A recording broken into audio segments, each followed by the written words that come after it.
आजकल कम उम्र में भी अगर AMH लेवल कम हो तो उनको IVF की तरफ भेज दिया जाता है।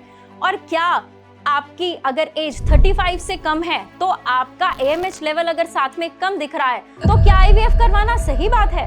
IVF कराने की बहुत सारी ऐसी सिचुएशंस होती हैं जिसके लिए मैंडेटरी है कि IVF से ही रिजल्ट मिलेगा। बट अगर आपका AMH कम है और आप 35 से कम एज के हैं और आप फिजिकली फिट हैं तो आपका AMH नेचुरली बढ़ाया जा सकता है। आपको ये डरा दिया जाता है कि AMH लेवल्स कम होने की वजह से आप कंसीव नहीं कर रहे हो। और हमने बहुत सारे ऐसे कपल्स देखे हैं जिनको AMH कम होने पर भी अगर IVF कराया जाए तो भी सक्सेस रेट्स उनको नहीं मिलते हैं या फिर उनकी जिंदगी में बच्चे की खुशियां नहीं आती हैं। तो सही टाइम पे सही डिसीजन लेना बहुत जरूरी है। अगर आप AMH कम होने की वजह से IVF का डिसीजन ले रहे हो तो अभी रुक जाओ। आपको सबसे पहले होलिस्टिक वे ऑफ हीलिंग के थ्रू अपना AMH बढ़ाना चाहिए, अपनी बीज शुद्धि गर्भ शुद्धि कराना चाहिए और अपने AMH लेवल्स को बेटर करके और आपको नेचुरली कंसेप्शन की तरफ जाना चाहिए।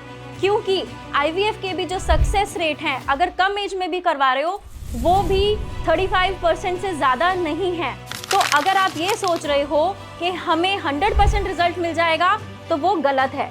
तो इसलिए पहले अपनी हेल्थ पर काम करें, अपने बॉडी को नेचुरली हील करने पे काम करें, अपनी बीज शुद्धि गर्भ शुद्धि करवाएं और उसके बाद आप अपने नेचुरल कंसेप्शन की ओर अपना पहला कदम बढ़ाएं। और अगर आप भी AMH की प्रॉब्लम से परेशान हैं और आप चाहते हैं कि इंटीग्रेटेड वे के थ्रू आपका ट्रीटमेंट किया जाए तो आपको नीचे दिए गए नंबर्स पर अभी कांटेक्ट करना है और हमारे हिम्स हॉस्पिटल के स्पेशलिस्ट डॉक्टर से बात करके अपने AMH की प्रॉब्लम का सॉल्यूशन पाना है। अगर आप भी हैं इनफर्टिलिटी से परेशान और आप जूझ रहे हैं ऐसी प्रॉब्लम से जिसका सॉल्यूशन आपको सिर्फ IVF या IUI ही दिया जाता है, तो इसके लिए अगर आप अपने घर में बच्चे की किलकारियां सुनना चाहते हैं और नेचुरली इंटीग्रेटेड सिस्टम के थ्रू अपनी प्रॉब्लम को हराकर एक ऐसी जीत हासिल करना चाहते हैं तो जल्द ही नीचे दिए गए नंबर्स पर अभी कांटेक्ट करें।